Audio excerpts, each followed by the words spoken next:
Greetings, salutations, and welcome to today's video. Today's video is a little bit different. As you can see, there's a spreadsheet pulled up. We have a video summary of our first Tessel RPG session that we are holding on Thursdays that's kind of been edited, truncated down to best fit the video format. If you are interested in participating, feel free to take a look at the rule set / spreadsheets. Link to that will be down below in the description. And you can join us on Discord and during our stream on Thursdays as we play this live. Again, any questions? All of that's best handled. This is, all right. I will read and it will explain everything that I'm going to be explaining to you. Adventures of the Fourth Era. The year is 4E20, and the Emperor Titus Mede has ascended to the throne. This is about 20 years after the Oblivion Crisis ended with the ascension of Martin Septim as Avatar of Akatosh.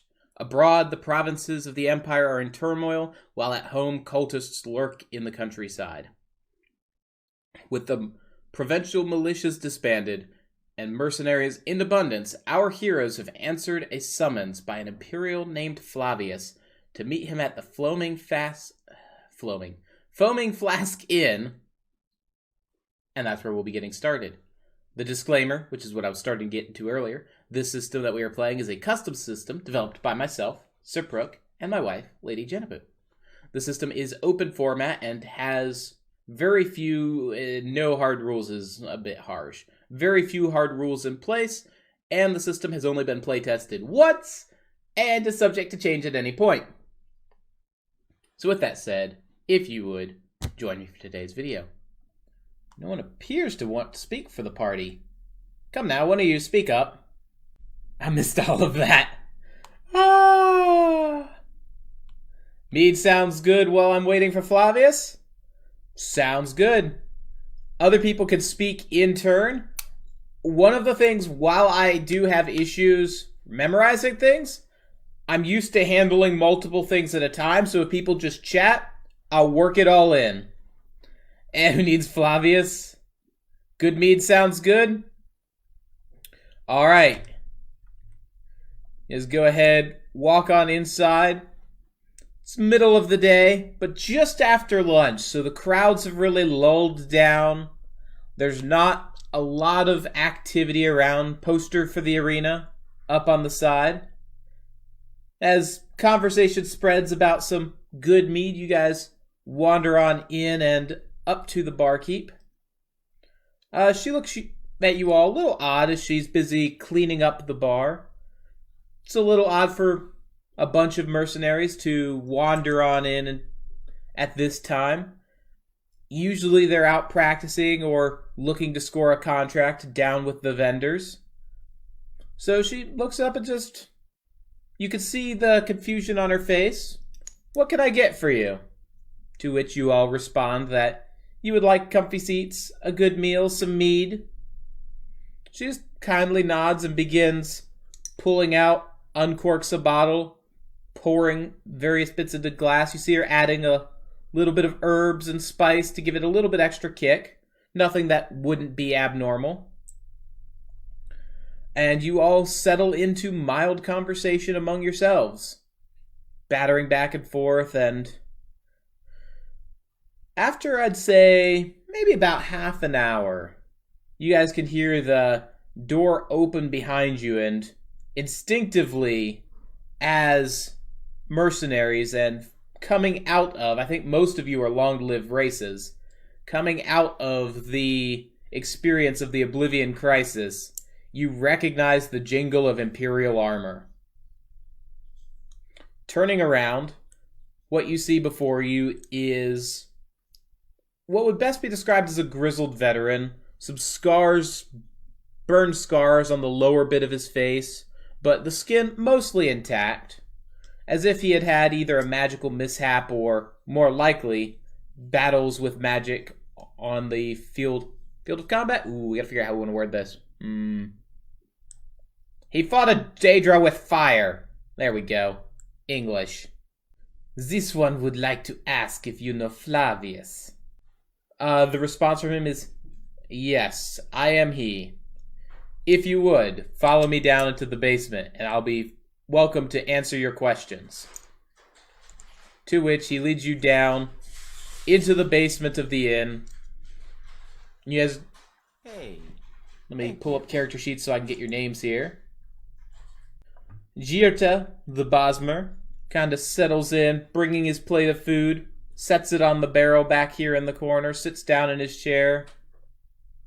The rest of you kind of scatter about the room as Flavius sits up probably by this pillar, giving him a good light down from there, and looks to you all. So none of you know why you've been summoned here.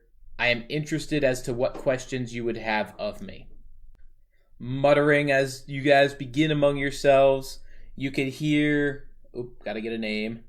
Victor Bloodfallen, the rather stout Nord, who has accompanied you down, carrying what's 2 double fists of mead. Don't like basements. Nothing good has ever happened in basements. Pimley in response... Pimley. What's that one's name? I gotta make that a little bit wider. Meddles with glee. This one is wary of basements with strangers. Then, as the questions begin to come in, we have... I'm gonna learn where you guys all are on here so I can make it go quicker. We have Zolth, the Altmer. Step up, speak up. Why gather us here? Followed quickly by Metals with, why must we gather here? And straight to the point, Jirta, how much are you paying us for the completion of this job? Flavius, okay, why you are here. As you know, the Daedra have been driven off, but there are still cultists. There are still all sorts of marauders and jobs that the Emperor would like taken care of, but doesn't want to bother the army with. Potentially jobs that need done without people knowing they were done, and jobs that the higher-ups need not know who is doing them.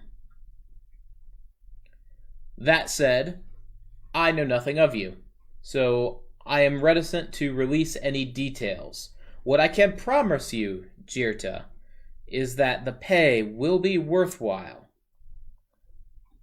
As such, I will be fronting initial cost for any gear you would need to suit yourself up for as a mercenary company. And, yes, Victor, I hear you.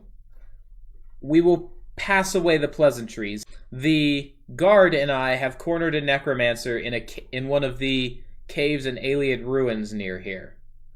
We're going to ask you guys to head out from Cyrodiil, go, engage him, determine how you work as a team.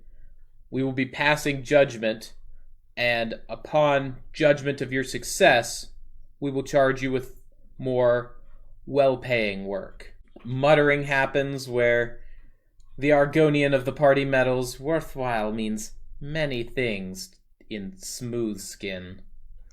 He passes that comment off, as it is worth remembering that the province of Blackmarsh is currently in rebellion, though the Empire has seen fit to more let it go. Various muttered discussion continues among our party, to which Jamin, ever the profiteer imperial, what proof do we have that your word is good? To which he reaches into his pack and produces a signet ring. While not imperial in nature, it is a noble signet ring. It would indicate that in some way, shape, or form, he is associated with the ruling council. Next comment that he manages to pick up on as his ears scan all the discussions you are having is Zolth the Altmer. Ah, a necromancer. In an ancient structure powered by magics. This seems fairly safe. Flavius speaks up. I assure you, he was on the run. He is alone. He had some skeletons with him, but if you are true mercenaries, they should prove to you no problem. The murmuring continues. The deal is discussed. and he slowly begins to assuming of your acceptance. Maybe he planned the run, Victor pipes up. He begins setting out on a table over here in the corner with the bottles, just setting out patches of septums for, let's see, how many of you guys are there? 1, 2, 3, 4, 5, 6, 7. 7 patches of septums, each containing enough for basic gear. That would be weapon, armor, and enough to get you guys on your way. As he finishes counting out the coins and the last metal versus metal hit together, the party comes to the conclusion, as he is turned around, that they are going to accept his offer. Victor stepping up with a very well, but if this is a trap, I will be back to haunt you. Jamin, 1 Imperial to another. I'm in, and I'll do what I can. The rest of the party, quickly following, is doled out their basic penance, and you guys are up to the Shopkeepers. So heading out of the tavern, a quick left down, and you have various street vendors, shops in the old alien construction that is Cyrodiil, repurposed such that really anything can be bought here in this capital of the Imperium. Character name not David. Dang it, Matthias. I'll get it. I'm still learning. Matthias the Imperial, 1 Imperial to another. We'll do what we can. So at this point, what we are going to go ahead and do is you guys are going to get basic gear. We're going to go over to Character Gear tab. Right now I have you all set up with daggers. So, if you guys would type to me in chat which weapon it is you want. You guys are getting a one-handed weapon each. There's daggers, sword, axe, mace, and spear. Dierta is female. I'll make sure to remember that. I should have put a gender on the character sheet. Katya with a rapier. So we'll go ahead. I've got Katya now. Whoops. We're going to go ahead and add Katya in. And that is Kim/Queen. You guys are welcome to Quen to fluff the weapons however you want. Nordic carved axe, but I'll keep the dagger. So the way it's set up is you can always use a dagger, but you've got your axe as your main weapon. Mace for Jamin. Sorry, Matthias. Dierta suiting up with the axe. Zolf drawing a katana-like sword. Let me make sure I got everyone. What about spells? No bows? No one put points in ranged, so no, you are not getting a bow to start. Actually, Dierta has a point in bow. So yes, Dierta would be allowed a bow. Or any ranged weapon. Medals with Glee, grabbing a long spear. And I saw a question about what about spells? So the way spells initially function, well, the way spells will always function, is as you level up. Can I exchange sword for a bow? Yes.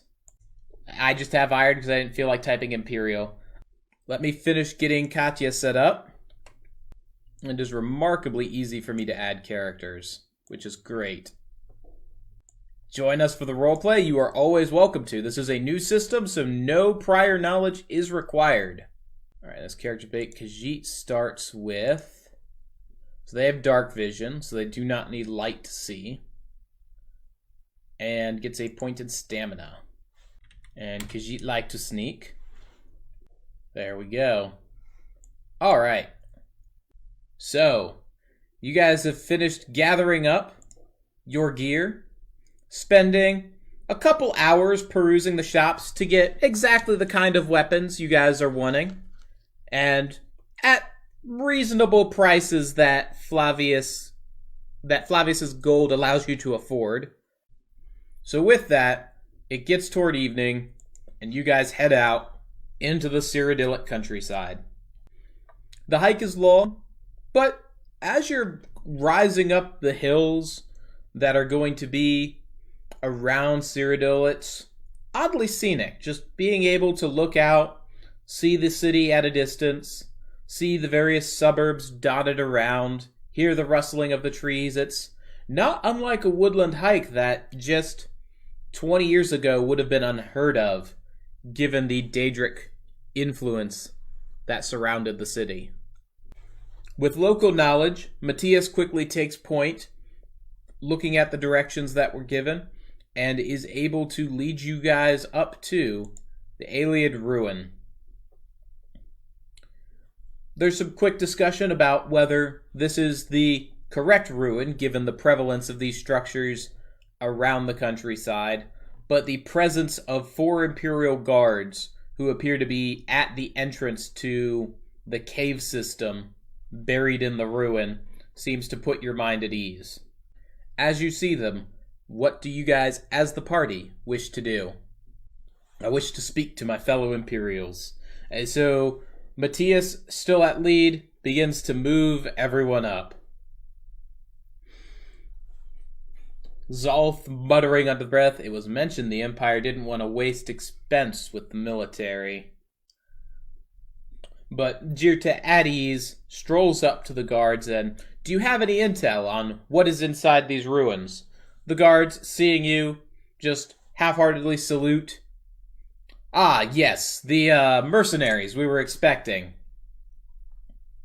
So, yes, there is a necromancer inside. You can see a couple battered and shattered skeletons around the entrance as you approach. He is holed up inside. But now that you are here, the two that are sitting down kind of stand up. The two standing ones just kind of look at them. It's now your problem. We are to return to the city. Best of luck. And when you return, please bring us anything the necromancer had on him. In peace, Imperials. What do you know? Was the greeting given by Metals, our Argonian. So you now stand at the precipice of a cave. Somewhere deep within, you hear just the dripping of water, the occasional rustle of stones, and just the blowing of air as a soft breeze is swirled around the entrance. As they begin to leave, Metals with glee, my thanks are given. While Victor mutters, we're risking our necks. I'm going to keep whatever that necromancer had. Welcome back, Ronald. You guys are at the mouth of a cave. Alright, so Jamin kind of looking back and wants to begin a sneak in the cave. So the way you guys are going to do that is you're going to roll D20. If you type that in chat, it will then roll, and then type to me what skill it is you're rolling. I don't have my dice, so I need to go get those. Dice acquired. I'll even say hi to Kitty. Hi.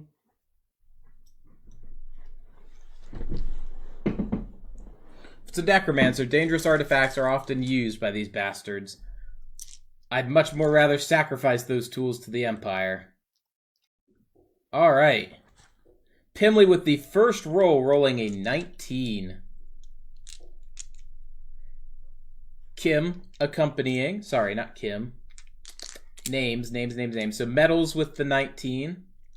Katya rolling a 9. Alright, let me respond to Ronald's question here. I'm getting the different sneaks written down.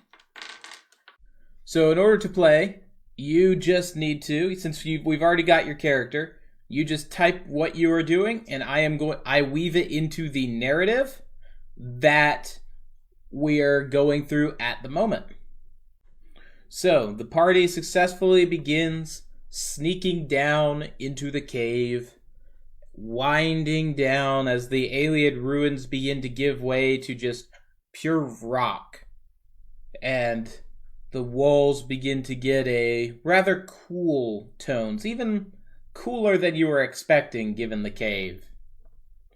Before long, his back to you, you guys come upon a necromancer who stands in the middle of a improvised summoning circle. Skeletal minions surrounding him. Then turning, he begins to address... Oh, who would it be? Gotta look at who failed. When I normally do D&D, I just say those who rolled this or lower. He is addressing Victor, Zolf, Matthias. Ah, so you were the reason they waited. I figured once I was chased in this cave, there was a reason they were waiting. They mean to use me as... As what? Why? You do not seem overly... Regardless, maybe I am nothing but a nuisance to them. I will show them the power, and your corpses will empower me to escape. To which he begins to send his skeletons in your direction. So, let me set up combat. So, as this is a tutorial, this is how combat works. There are 5 lanes. We are going to start with, there is the Necromancer, and he has 6 skelly buddies with him. I wish I had, you know what, let's resize this to what I need. There we go. That cuts down on the white shenanigans. Called out names, basically? Yes. We will have an initiative system that will kick in here. What we're going to do is we're going to go ahead and we're going to roll up initiative. And the way I do that is I just click this. A to Z. We now have an initiative order. I'm going to create a separate tab for me to keep track of who is who while we focus on the combat lanes. First up, for party order, we have our Demon Lord Azeroth. Then we have a person who's not here. Then we have Matthias, Victor Bloodfallen, Medals with Glee, Jirta, Katya, and Zolf. Of those, the 3 that passed their stealth checks will start 1 lane in advance as they are hidden. So, first up is going to be Demon Lord Azeroth. He has fortunately already typed out his action. So his action, he wants to conjure his own skeletons to fight them off. So explaining to you guys what's kind of happening, and we'll deal with this later. The first thing he's going to do is because, let's go to characters, he has a point in conjuration. This means he has access to the first level of conjuration skills. This gives him Bound Dagger, Sword, Familiar, Raise Zombie. He has said he is going to go ahead and raise Zombie. Skeleton counts as Zombie. I'm not making it super complicated. To go ahead and fight. He is creating a D8 Zombie, which means when it rolls to attack or defend, it will always roll a D8. To do this, what he does is, let's go back over to the character sheet. He is going to spend a point of Magicka. And by spending that point in Magicka, he casts the spell. And then a friendly zombie can appear up to 1 lane away from him, and he summons it to go fight. So just kind of explaining to you how that's working so you guys can see the magic system in action. What roleplay game is it? It is a custom system that I have built with my wife for running within the Elder Scrolls universe. You're melee, Dragonborn. It's good. And don't try to play while you're driving. That would be bad. So, the zombie is summoned. That is your turn. It is not in melee with anything. Melee means you are in the same lane as it. The combat system does not deal with distance. If you are in the same lane as something, you are in melee with it. It doesn't matter if this guy is up here, then all of you are in melee together. Oh, I'm home now? Beautiful. Let me get back and we will continue going through the initiative order. So, next up is Matthias. Matthias's current gear is a mace. So he needs to be in melee to fight something. There is nothing in range, so he is going to go ahead and charge forward. You can move up to 2 lanes at a time, and that's your action. Sheriff, we are in the process of playtesting it first, because it's only been playtested once, and this is the second time. Victor Bloodfallen, up next, does have access to destruction magic, and so would be able to use a novice destruction spell. However, all of the novice destruction spells have a range of 1 lane. Therefore, even if he runs forward, he won't be able to get it, so we're just going to go ahead and, while he can correct me at any point in order to keep the game moving, I will just advance him. And then I'll adjust this based on what you guys type into chat. So if you're like, I just want to advance 1 lane, well then I'll just move you back 1 and we'll be good. Next up, Meddles with Glee. Meddles with Glee is illusion. Spells can target anything in any lane. So you would have access to all of your level 1 illusion spells. Alright, I cast Courage on the cat. Bam! What Courage does, let me scroll over to it. Courage fortifies 1 target. I would need to get Bethesda's IP in order to name it. I do not have access to the Bethesda IP. Courage fortifies a target for 1 point of health and stamina. So what we've got, if we go back over to character sheet, I've got to remember this is what I got to click, is our cat, Katya, currently has 1 health and 2 stamina. But a buff has just been applied using Courage. And that Courage adds 1 to the current health and 1 to the current stamina. So heading back over, we will now see that Katya has, her max health is 1, but she currently has 2 health. Her max stamina is 2, but she currently has 3. Courage has been cast. Alright. Next up, Jirta. Bow can hit anywhere. So you would just need to pick a target, and then you have 2 options. What you could do is you could perform a basic attack.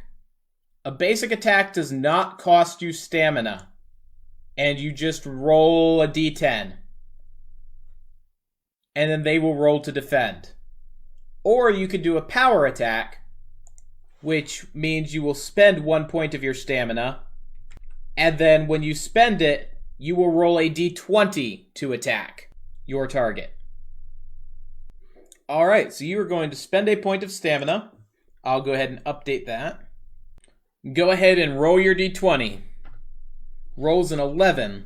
Now, skeletons are a summoned creature, which means they have their own defense die. So I'm going to go ahead and roll that die.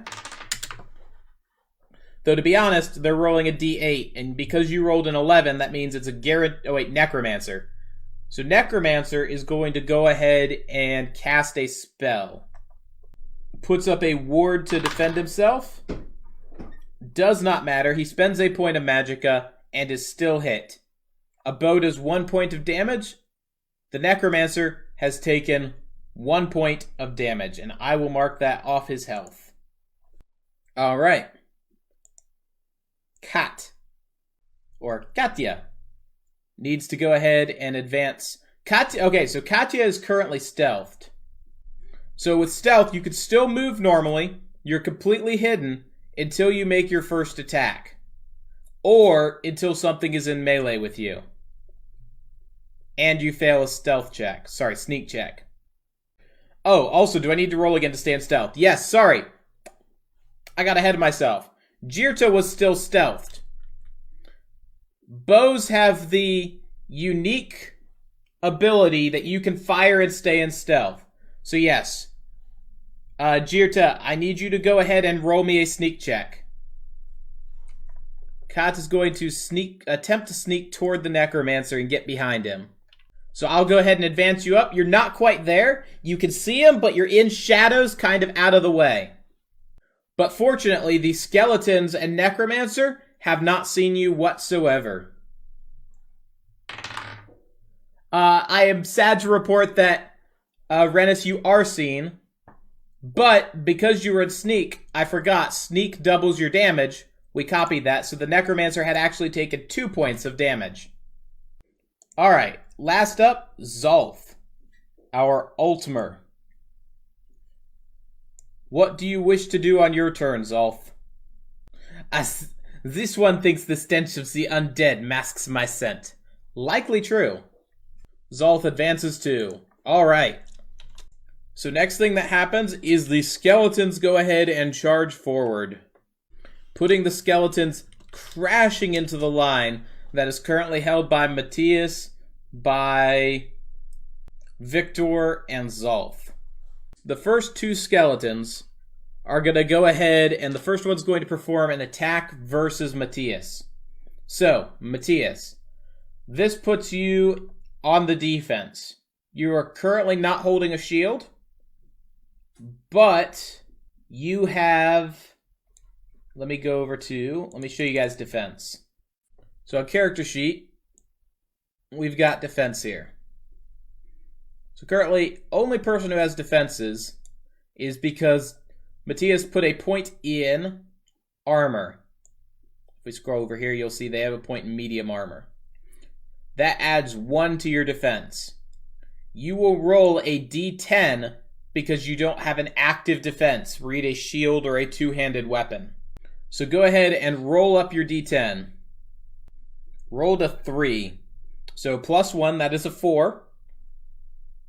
Sadly, that is not enough, and the skeleton connects and subtracts 1 health from you. So this means you have been dropped to 0. What we do for 0 health, and if you drop to below 0, is you're like Skyrim. You're kind of knocked down, but you're not down yet. You will have a choice on your turn to fight. If you choose to fight and you are hit again, you're out. Period. Or you can choose to flee.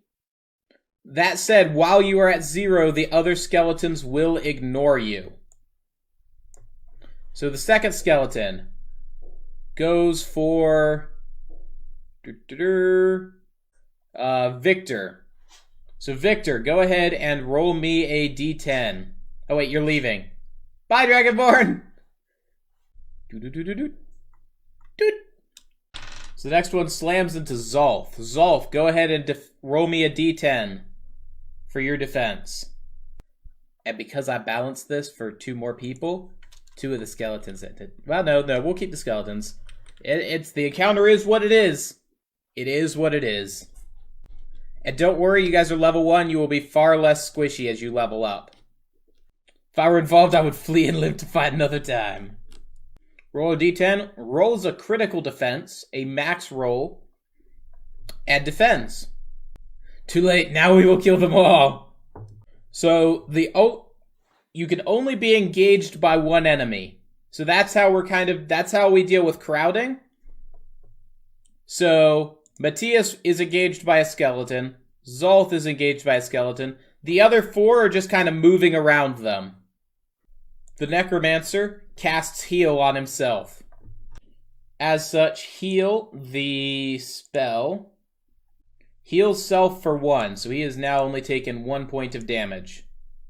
And we are back in initiative order. Let me move back over so I can see the names. Azathoth. The armor Flavius has given me has proven to be quite weak. The first thing Demon Lord Azathoth's going to do is he's going to roll a d8 as his zombie has now advanced to Matthias's defense. So go ahead and roll me a d8 attack versus the skeleton's d8. If we kill the Necro, don't we get rid of the skeletons? You'll find out. Assuming you kill the Necromancer. All of that is assumption. This is really the start of you guys as zombies in a zombie campaign. Can you call upon the spirits to give you power to attack? There are spells for that, yes. And that is literally Katiana is currently buffed by one of those. Rolls a 7. It has rolled a 4 in defense, and the zombie just straight up comes up, clobbers one of them. They only have 1 hit point, they're down. Demon Lord Azathoth now has another turn, because it's now their turn rather than their summoned creature's turn. Options are, could cast another spell, which with Conjuration there's really not another spell that's going to help you. Or you could run up and attack. Did I reveal myself when I cast my spell about Katya? 1 second, I forget something. Roll me a sneak check. I hadn't considered casting spells on others when I wrote the rules. So I think we'll say if you're not affecting others, you have to roll a sneak check. Can I summon another zombie only? No, you may have 1 summons. What you would need to do is summon a familiar, which you could do, because you can have 1 familiar and 1 summoned creature and 1 reanimated creature. Take care, Torchwood. Pleasure. Rolled an 88? Yeah, no, you're hidden. Unless they roll higher. No. Yep, still hidden. He did not hear your spell on the cacophony of crackling bones. I run up to attack. All right. So you have the option of using a power attack or a normal attack. Normal attack is a d10, power attack is a d20. You are attacking with, let's double check your gear. Dreadlord Azathoth, a dagger. So yes, you're able to draw it for free, which is perfectly fine. And it does 1 damage, which is enough to kill a skeleton should you manage to hit it. Uses your 1 point of stamina. Rolls a 7. Still manages to hit the skeleton, who is rolling a d8 for defense. So even a 7's not a bad roll for a power attack. You take out one of the skeletons. Let me subtract 1 point of stamina. You are now exhausted. Your stamina has hit 0. Further attacks will just use a d10. Matthias, you now have the option. Do you wish to flee, which would start you running away from combat, or do you wish to stand up and keep fighting? An Imperial never flees. All right. So, you could perform a power attack. You are in melee, so you cannot continue to advance without being stealthed. So, you must continue to fight. So, go ahead and either roll a power attack with a d20 or a basic attack with a d10. As you come from crouching over, catching your breath, to standing up, mace swinging. Rolls a d20, swings a 3. It defended a 2. So, you're still fine. You still hit it, and it's dead. Because you gotta remember, they're defending on a d8. Summons are not super powerful, especially at low levels. Meddles with Glee. You're up next. You have 1 point of magicka remaining. No, wait, you used that. Disregard that. You have no points of magicka remaining. I forgot to subtract it for your previous spell. Better lucky than good. Sneaks forward 2 spaces with a 7. So until you reveal stealth, you're fine. You don't need to keep re-rolling sneak each turn. So you're good.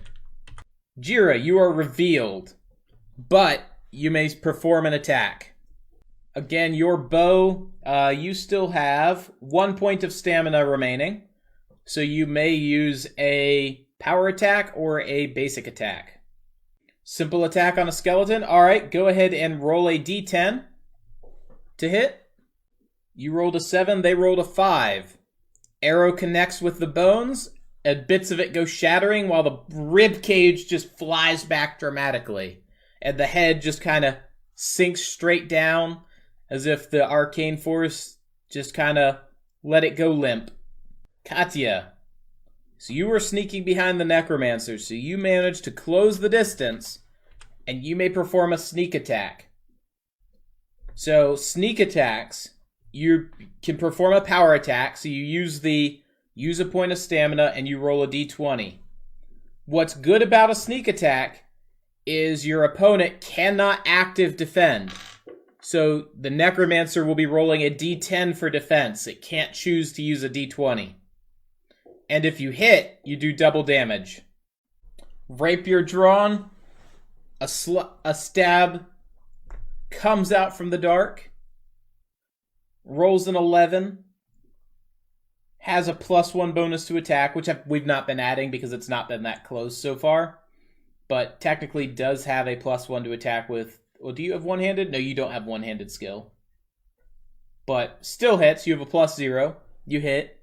Connect for your 1 point of damage, doubled to 2 points of damage. With that, the necromancer has been dealt 3 points, and he drops to his knees. He's still up, but he is incapacitated for the turn, and on his turn, he will need to decide whether he is going to fight or flee. Zolf, you're up next. While a creature is incapacitated, as the necromancer is, they cannot active defend. It is worth noting that you have a point in destruction. Because there are 3 of you in this lane, 4 of you in the lane, and 2 enemies, you could either advance twice and beat him, or you could advance once and use a spell. A spell is always assumed to be attacking as a power attack, because there's no such thing. Well, there is basic attack with magicka. You don't need a weapon, but yeah. Advance and sparks. All right, go ahead and roll up your d20. Also, dual wield spell. You can choose to dual cast the spell, yes. Dual casting the spell doubles the magicka cost, but doubles the damage. Because your main weapon is a dagger, you're basically just, I don't have the dagger, and you're just dual-handing sparks at him. If you want to. Marcus, I really want to go rub that belly. I really do. A zap. Alright, go ahead and roll your attack. You're going to roll a d20. Now, I do have a confession to make. I am using my wife's dice, as mine were buried away somewhere. Her dice suck. She defended on a 3. 11 is greater than 3. The necromancer, sparks dancing down his body, kind of spins off to a side and collapses. And as the dying gasp just exclaims, "They'll get you." The skeletons dutifully collapse as the necromantic entity that was powering them is dead, their bones crumbling to a fine ash powder. Now here's where we go through the next part of the tutorial. You guys have won, yes, but we are an encounter-based system. What does that mean? What that means is all of your guys' stats are apparently bugged. I'll figure out what's going on with that bug, because that's 8, 7. Oh, because of the sort bug.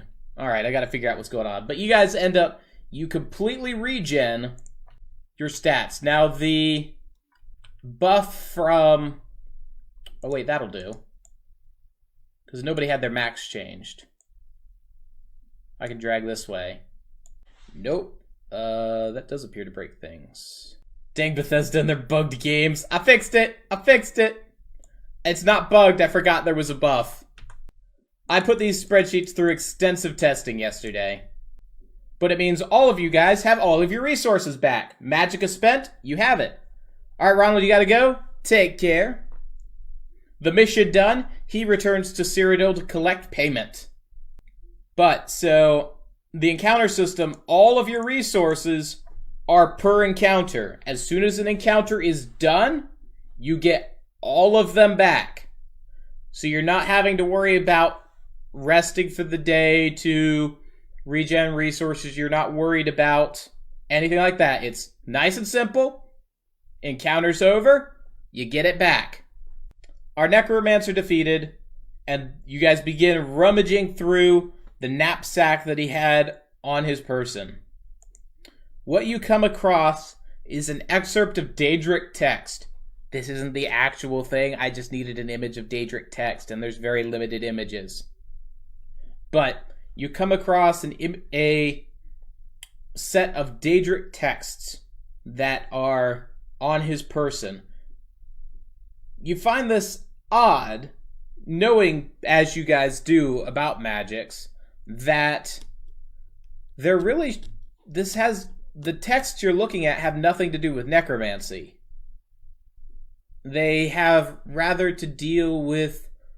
well, you're not exactly sure, but it's not necromancy. At this point, I will take... what skill is it? I gotta scroll over and make sure I'm getting you the right skill. I will take Perception Rolls All. So that means I need everyone to roll me a d20. Nobody has any bonuses. A 15, a 3, a 3, an 18, a 2. Alright. So, the only person with enough wherewithal was Meddles with Glee. This is what the Imperials once brought back. She then kind of just, out of habit, Argonian habit, glances over her shoulder. And standing in the doorway are 4 cultists. Without a single word, they just kind of draw daggers and begin advancing. So we're going to go ahead, we're going to roll up another initiative order. Those cultists seem familiar. Shh! Don't ask where I got the art. Now what we're going to be doing here, let's see, we've got Katya going first. Akagi is not here. Meddles with Glee is. Matthias is. Zolf. And Jirta. According to Prook, Altmer have no souls. I have been collecting Thalmor souls in our playthrough, so I'm certain they have them. But the cry from the Argonian, beware! Cultists have come to claim our souls. Comparing initiative, enemies. They go last. So, Katya, you are up first. No one is stealthed, as they have approached you guys who were in the process of looting. I'm back.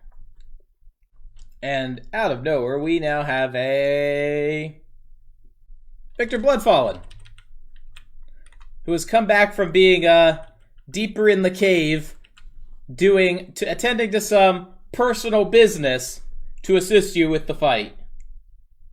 Did the milk drinker return? I try to roll into shadows to get sneak back. Okay, so you are in the back lane, which gives you the opportunity to try to sneak. That is your action, so go ahead and roll a sneak check. Alright, I've got their perceptions. So you actually get to roll a d20, but that d10 was a crit, so we'll keep it. Under normal circumstances, whenever you're rolling a skill check, it will be a d20. Catch me up, what's going on? Cultists are here to claim the... You guys found that on the Necromancer. And now these guys are here to steal it from you. Alright, so Kat has re-engaged her shadows. Meddles with Glee, you are up. And I'm gonna fix some borders that I broke on the spreadsheet.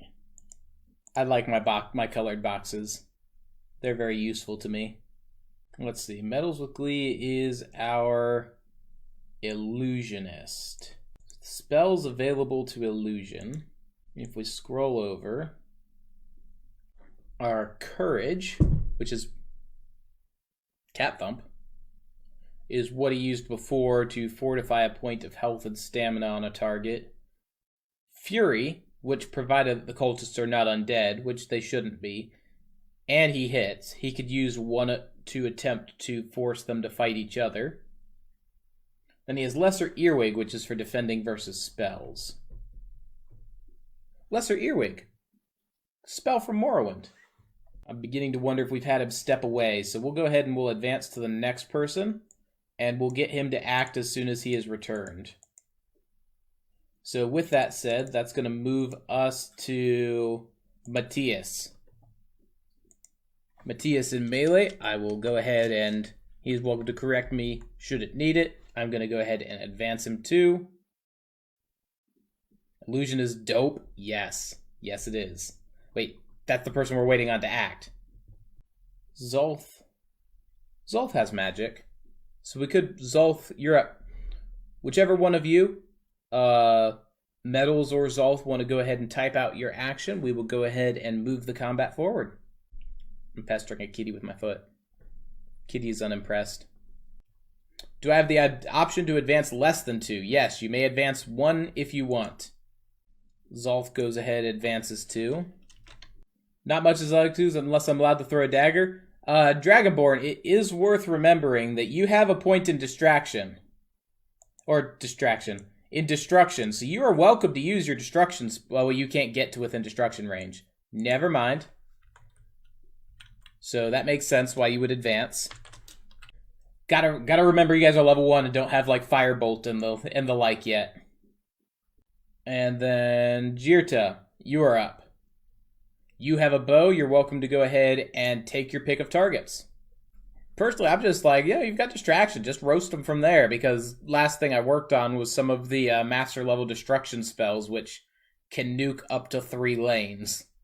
They do a lot of damage. This arrow has your name on it. Releases an arrow. Well, I can't really do a female voice. It is a female Bosmer, by the way. So go ahead, roll your attack. Cultist takes a passive defense. Rolls a d12. So that, or 12. That's going to hit. Cultist is going to take 1 point of damage from your bow. Bloodborne advances 2. Cultist turn. They're going to each advance 1. And they've got a dagger in one hand. In the other hand, they begin releasing frost. So the first one goes ahead and targets Matthias. So Matthias, it is rolling a power attack versus you. So it is rolling a d20 to attack. You get a d10 to defend. It is rolled a 3. Your defense is a +1, so just roll a 2 or higher, and you're going to be good to go. I will say, using these dice, I'm getting special insight into why it is very easy for me to kill my wife's character whenever she plays with us in D&D. Really easy. My D6, is my D6 rolling better than my D20? No. Can't even roll a 3 or higher. Rolls a 2. A 2 gets a +1, but... Wait, no. Who wins ties? In a contest, defender wins ties. So no, you're fine. This isn't D&D. This is a different system. I gotta remember. I've got to avoid switching back into D&D rules. So yes, you are fine. 2 + 1 is 3. 3 defends 3. No damage comes through. You just barely get out of the way as jet of ice streams by you. Zolth, you're next, and Victor Bloodborne, if you want to go ahead and roll up 1 as well, you're each getting attacked. Off-brand rolling a 5 versus 14, that is going to be a hit. You are going to be wounded. Victor Bloodborne rolling a 3 versus a 1, you are going to be fine. Yeah, no, a one-handed weapon without anything else for defense is unfortunate, but after this you get your shield. So, your character will improve substantially. Actually, all of your characters will be improving substantially quickly, because this is a quick level system. So, that is their 3 attacks versus the 3 of you. Oh wait, there's 4 of them. Bloodborne, roll again. you've got to beat a 6. Because while melee is limited to 1 versus 1, you are not limited to 1 versus 1 if you are using ranged. I feel like a Nord with all this ice. 6, you defend yourself again. Alright, and that's going to have us starting over. Cat, you are up. You are stealthed. We'll go ahead and advance you 2. Metals, that's going to have you up next. And then Matthias, Zolf, you guys are welcome to tell me what you're doing. Was I skipped? You know, I think we might have missed you the first round, yes.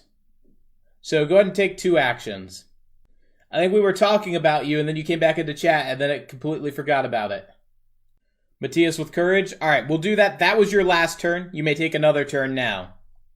So Matthias, your current health is now 2, and your current stamina is now 2. All right, Matthias, you are now in melee. Go ahead and roll an attack. You have 2 points of stamina, courtesy the fact that you were buffed. So you can use that buffed stamina to go ahead and roll a power attack without exhausting yourself. And then... Advances 2, still has an action. Burned 1 point of magicka. So to attack will be to roll a d20 with a power attack, or a d10 for a passive. Using a d10 for a passive attack. Now, I am going to ask you on that, are you sure you didn't want to use a power attack? When you're attacking, there's almost never a reason to use a passive attack versus a sentient creature when you could be using a power attack.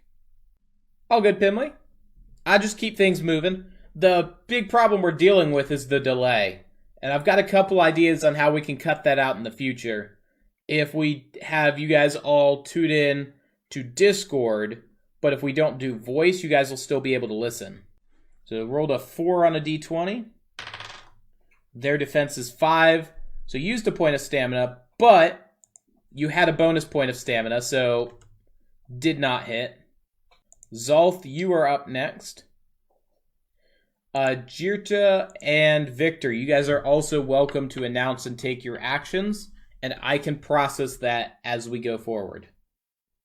I'll zap the cultists. Alright. Zolf has destruction. Are you dual casting? Critical miss. Yep, you missed. Good job. Fortunately, there's no one that you would accidentally roast. Victor Bloodborne firing off flame. So you guys have the option, if you want, to use a power attack one of the unharmed cultists. Alright, go ahead and roll, Renus. Dragonborn. They have a d10 for defense, not a d20. You hit, dealing 1 point of damage. It is now staggered, which means one more hit will kill it, and it is skipping its next turn, as it is on the ground just getting knocked down. A critical hit. So a crit on a bow is just a guaranteed hit. Double damage is a sword ability. But it means no matter what, they cannot have parried you.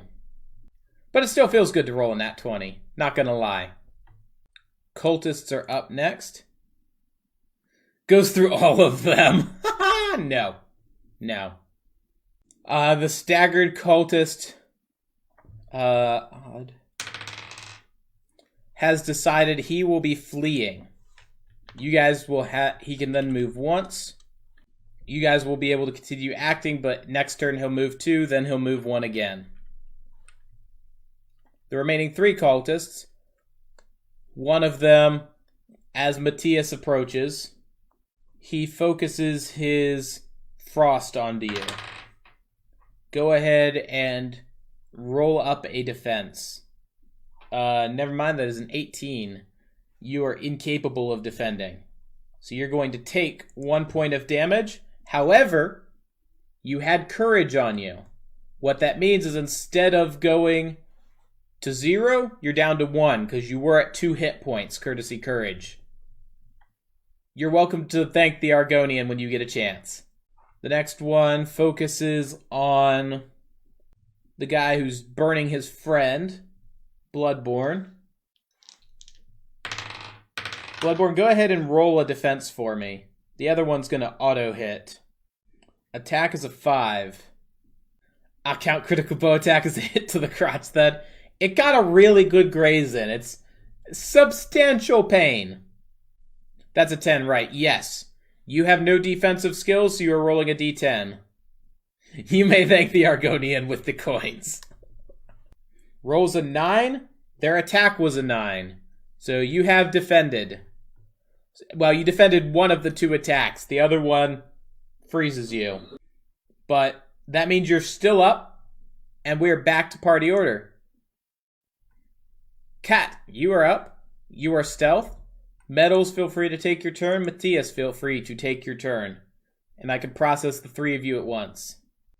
Lame. Then learn to hold a shield instead of being like, I've got my stabby in this hand and my birdie in this hand. I will pursue the cowardly cultist and stab him in the back. Alright, go ahead and roll your attack. He is going to be forced to defend with a d10 as he cannot active defend. He's rolled a 1, so as long as you roll a 1 or higher, you're good. Alright, you have hit that cultist. He is dead. From Matthias, we have a 5, plus 1 to give him a 6. That is a hit. This cultist is going to go to staggered. As the mace crashes down, kind of at the base of his neck, you hear a crunch as the collarbone just gives underneath the weight, and he just kind of falls to his left arm on the ground. Alright, Metals, Zolth, and Jirta. What I'm learning here is Kim is better than y'all. She is a cat. That would explain it. Can I come in just all of a sudden saying, for the glory of the Empire? Alright, I've got Aisha, who is Kayleen Emberheart, overslept, and just comes charging in here at the end of order, cutting off their retreat. I am taking turns from Pimley, from yourself, and from Jirta. Now, while it is worth noting that Akagi is a Nord, it's your empire too. Learn to live with it. I've been evading attacks pretty well. You actually have. You've evaded 3 d20s with a d10 for defense. That said, this is going to be a bloodbath once I actually get my pink dice in play. Pink dice are murder. Advance and power attack the next cultist. Alrighty. Go ahead and roll up your attack. Rolls a 4. Defends on a 1. That is a hit. I swear I need to film these rolls. The next cultist. Got it. So that is going to be a wound on this one. Kartoffel rolling up his attack. He's power attacking with his katana. That's going to be a 16. They're defending on a d10. That's a hit. So this one's going to go to staggered. Jirta and Victor, you guys are up. Light attack on the unharmed cultist. Rolls a d10. 2 is equal to 2. They defend. Alright, Victor comes up to power attack the remaining cultist. Go ahead and roll your attack. Critical hit. What weapon are you using? I've got to double check that now, because melee weapons are the ones that have crit effects. You are using an axe. So what the axe does is you still only do 1 point of damage. But until the cultist gets healing, they get 1 point of damage every turn that they take a turn, as it is now bleeding. The 2 remaining cultists both choose to flee. So seeing that their side is likely losing, the cultists begin running directly towards your cat. And Kay, who actually just advanced 2 spots on his turn. So in other words, I cut off one of his hands. On his turn, he first takes a point of damage. That puts him to stunned. Not stunned. Staggered. He's down. Cat, you are up. I cut off the retreat. You do. They're still running. Because they can get past... One of them can get past you. Because you only will block one. So they're each going, I got a 50-50 chance. Shock from blood loss, basically. They are both in melee, so you are welcome to take an attack. You are not in sneak anymore. But they're defending with a D10 anyway, so you're good.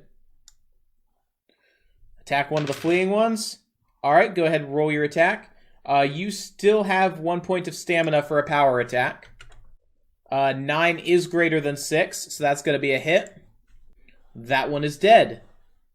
Metals, you're up next. And I will take actions from either Metals, Matthias, Zolf, any of the three of you. That way we can just keep combat moving at a regular pace. I want to watch the last cultist bleed out. He will bleed out because he has not received healing. Cultist in my lane. 13. That's a guaranteed hit, even though he rolled a 10 for a defense. Critical defense is not a defense. Kaput. Metals with Glee, finishing him off. That leaves Matthias Zolt advancing and spending last point of magicka to zap the remaining cultist. 14, that is a hit. The remaining cultist dies in a burst of magicka. The cultists are cleared. Oh, he's really bleeding all over the floor now? Yes. Yes, he is. And as last time, the encounter is over. All used stat points are restored. I'd prefer to keep my boots dry today. Imperial just being like, taking my glory. And of course, the Nord running in for the Empire. Loot the cultists too now. So what you guys end up finding is enough gold. No cue to who they were, no amulets. Nothing around that. However, you do find enough gold and valuable items between them that you will each be allowed to buy one item of level 1 value. I shall hopefully return. It's okay, we're about to move to shopping, so we're good. Cough under my breath. Weak. So, collecting what you have found, both the text and the loot from the cultists, you guys begin your return to Cyrodiil. Would have liked to behead one of them? Oh well, maybe next time. As you guys continue to advance down the path, cross the bridge, cross the next bridge, cross the bridge that yet again comes after that, passing various patrols and other merchants, mercenaries, out and about, you guys return to the streets of Cyrodiil. The way shopping is going to work. Let's pull that up. So, what is a level 1 item? So, a level 1 item is either an iron weapon. You can get a two-handed weapon, a ranged weapon, or if you have the appropriate skills, you could pick up a level 1 medium armor, hide, or a level 1 heavy armor, iron. You could pick up a level 1 shield, which would be hide, or I'm not sure why iron is there. Oh, there's only heavy shields. So iron, just pick up a shield. Or you can buy a potion. What a level 1 potion would do is for non-crafting skills, let's go back over to base, you can get a potion that will, for one encounter, add 1 point to any skill. Or you could get like a level 1 potion of magicka that you could drink to boost your current magicka by 1, up to your max. Same for stamina, same for health. If you were getting a potion, you get 2. If you're getting an item, you get 1. Or you can keep what is 1 currency in your inventory, and if you're keeping that 1 currency, then you're able to get, when you have 2 currency, you can get a level 2 item. Let me down, you giant. Also, my character is female. Yes. I will be soliciting feedback, Pimley, once we are done with this session, because as a tutorial, I want to see if this is working for everyone. And either figure out who wants to stay in, who wants out, and what changes we can make. This is a playtest. Having a shield won't affect magic. Having a shield will defend versus magic. We have to have a shield skill. So let's go over to, I think it's skills. Nope. Combat. You know, I bet it's under gear, because that makes sense. In order to use a shield, you must have at least one skill in shield. And then you get a shield. So yes. Now, what I will say, and what this might help you guys with, is you all level up. What does level up mean?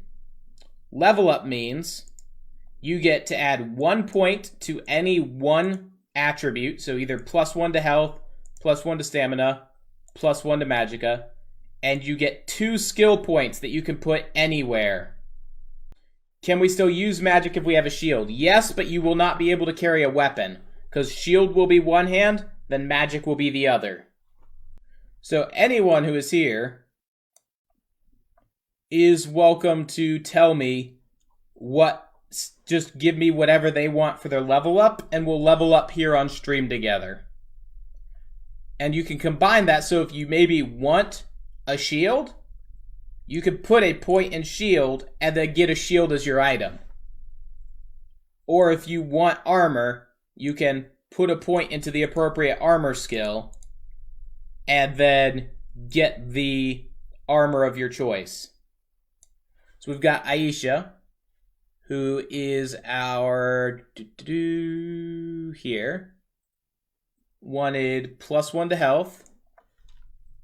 So we're going to get health maxed to 3. Then wants 1 to one-handed and 1 to shield. Hey, Solana. Nice to see you. Welcome to our own custom Elder Scrolls roleplay game. The only spot. What is the level for Apprentice Destruction? 1. So our magic levels are here. Oh, Apprentice? Apprentice is 3. Plus exclamation point health. No. I know it means 1. We're good. Alright, Dragonborn wants 1 health. A text game? Roleplay. So yes, it's pen and paper, but it's my own. What armor do you want, Dragonborn? You only get 1 attribute, Dragonborn. You can't put 2 attributes. It's 1 attribute and then 2 skills. And Aisha, which spell am I which skill am I swapping for heavy armor? This needs to be updated to align left like it's supposed to. +1 illusion, +1 alchemy. Can I use a main gouge as shield, or would that be considered dual wielding? No such thing as dual wielding here. So you're either using a weapon and a shield, or a weapon and an empty hand. And bow for Pimley's item. The one-handed switches to heavy armor. Got it. Waiting for Prook to program a game? I know basic. Does Apprentice affect magicka? No. It does not. It just gives you access to higher level spells. Did I forget to give Pimley the illusion point? I gave you it. We're good. You could put another point in illusion, but you'd be removing your point in alchemy. Alright, so Dragonborn's going with heavy armor and perception. Yep, I got you, Aisha. Is it a parrying dagger that goes with a rapier, so used as a shield? Ooh. We will functionally call it shield, because it's a shielding dagger, but you'll know what it is. Did you see mine? I got you, Dragonborn. I'm literally just scrolling through chat, catching up. Stamina, archer, medium armor. Does Apprentice spell have magicka cost? It costs 2. If we go back over to magic... Nope. I really should put magic here, just the cost. Because it's under skills explained for whatever reason. There is your cost for magic. So a novice spell costs 1 magicka, apprentice costs 2, adept 3, expert 4, master 10. And then Renus wanted a medium armor. There we go. All right, Kartoffel, who is off-brand, wants +1 health. I misunderstood the level 3 thing. Okay, I'll update you. So we'll go and remove the alchemy and buff you up to 3. Oh, leave everything for metals. This is fine. All right, I'll put you back. We good. 1 health, 1 shield, and 1-handed. And again, it's just going to register shield here, hide shield. That's just, it's the way it's going to be. All right, can't wait till I can become a vampire lord. Now for ranged spells. All right. I think I've caught up on chat now. Let me make sure I've got levels for everyone. You're currently level 2, level 2. 2. I have not gotten Jamin, so once he gets back, we'll get him. Got Akagi, you're level 1, 2, 2. Okay, we're good. I've caught up. Then let me make sure I've got gear. Jira acquired the armor. Off-brand. I did not get your item off-brand. What my weapons look like? Ooh, I can't wait. That sounds really cool. Keeps money. Got it. We're just going to call them tokens for now, because they're not really septums. Dragonborn, I did not get your item. And I'm not sure I saw Aisha's item. I'm scrolling through chat at the moment, just seeing if I missed something. I'm assuming you want to pick up level 1 heavy armor, because that's how you get your defense up. Iron armor, yeah, that's what I thought. Because it just adds a +2 to all of your defense. There's really no reason need to. If not, there is armor available.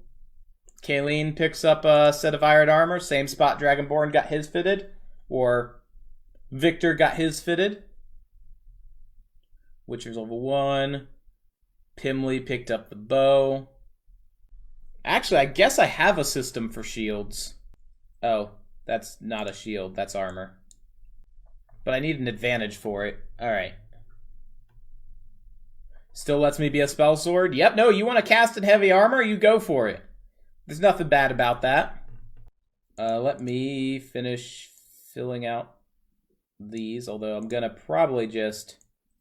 Let me just put in a tokens category, and then anyone who didn't level has a second one. The reason you all just got an extra token is because, let me get out of the spreadsheet and get back to our beautiful, beautiful art. You're back in the tavern. So, where you guys are, Flavius, yes. So Flavius, upon you guys getting in, he is seated in this far stool over here, just sitting down, having himself a drink, and has a piece of paper in front of him. Appears to just have some scrawling on it. You can see him occasionally just like making mark. Upon seeing you enter, he just kind of folds it up, puts it into his knapsack. I just saw how do you play. Dima, the way you play is you hit me up on Discord. We have a whole channel on our Discord dedicated for this. Pimley's going to be our utility mage. The magics you're picking between illusion... I would skip alteration if I were you, if you're going to go with illusion restoration. Well, alteration gives you... Let's discuss the way this... the way the leveling system is designed is so theoretically, whenever you level, you're picking either an attack skill, a defense skill, or a utility skill. Now, utility can function as defense skills are armor, but utility are utility crafting, restoration, or alteration. It's how you spend your skill points and kind of build that rounded character. It's going to take a couple levels before your stats here are rounded up. What I would not advise doing is picking one stat and maxing it, because you either become a glass cannon or you become a tank and not able to do damage, depending which of your damage stats you go for, stamina or magicka. Aisha's character is here. Let me go ahead and add in the pseudonym. One is the Discord name, the other is the player name in Facebook. Now, I say it's a rapid level system. This session's going to be shorter, as it's going to have taken me some time to actually test this, and I need to figure out how fast we're going to be going through it. So we're likely just going to... We'll wrap up. I think I've got a couple more slides for the story. But what we're going to be getting to is where we're able to run multiple, just quick little sessions, maybe 1 or 2 hours each. And we might run a couple sessions per day. So it's just like we have 1 5 to 6, then a 6 to 7, then a 7 to 8. Or something like that, where we have 3 little quick adventures. Each one that you're there for will get you a level. But the levels are just little buffs that accumulate over time. And you get items that you accumulate over time. And we just slowly build up to what we end up having for a party.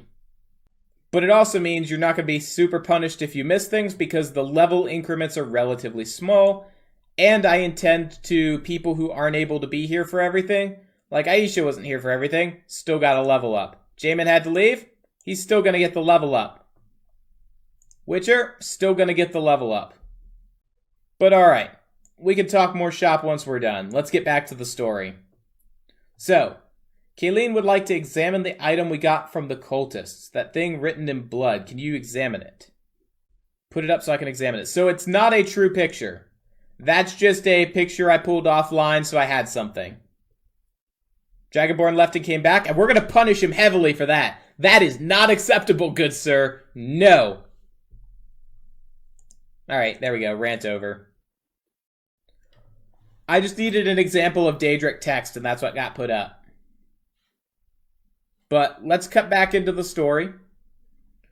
Where we're at, you guys have returned to Flavius. He has put away some papers that he had out in front of him. And upon seeing you, he says, "Ah, you have survived. And I see that you have what the necromancer had on him with you. Allow me to render payment."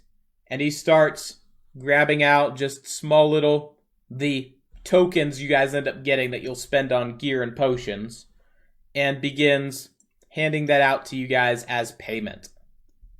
With your permission, I will take the paper and turn it into the local college of wizards. What is it? Oh, I shouldn't be. My resident lore expert is not aware either. One moment. I think it's like the Arcanium. No, that's not right. It was in the books I read. Dag it. I'll turn this into the College of Wizards for them to examine. May I attempt to intimidate for more coin? You may attempt a speech check, yes.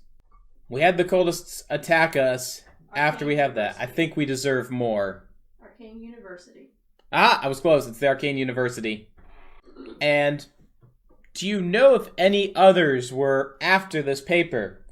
He just shakes his head, said, nope, he's never seen it before in his life, though it looks magical, and there are a plethora of magpies who collect anything that looks magical without knowing its true value. He says that ultimately this is likely just some scrap of some book that likely describes some cooking recipes of an ethereal nature. Ultimately, likely nothing to worry about. And Dragonborn, that would be a speech check.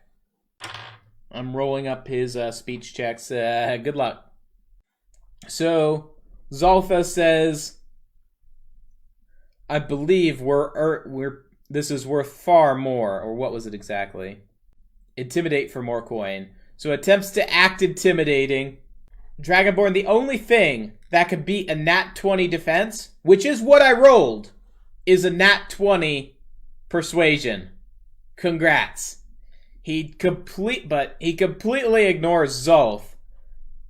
Just giving him the grizzled Legionnaire stare, bearing the side of his face that is covered in burns. As if to say, you're nothing to me. Now, as he then turns to Victor Bloodfall. Well, typically there is a bounty for cultists, yes.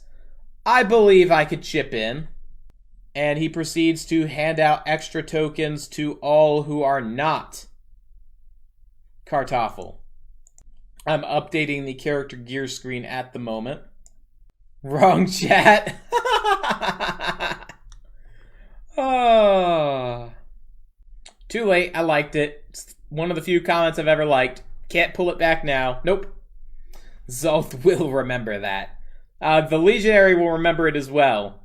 You're attempting to threaten a Legionary commander. He's not... an ex-Legionary commander who fought in the Oblivion Crisis and now currently works high up in the Empire. He is not so inclined to take blackmail or threats lightly, especially from an Altmer, as Flavius, after finishing off the deals, says he will be in touch with you guys shortly for future work. But during the grumbling, the barmaid approaches you and mentions that the Flavius is a bit uptight, as most of the Empire is, as there's been rumblings out of Somerset of a new group starting to get in control of things, and that supposedly they hate Imperials. That said,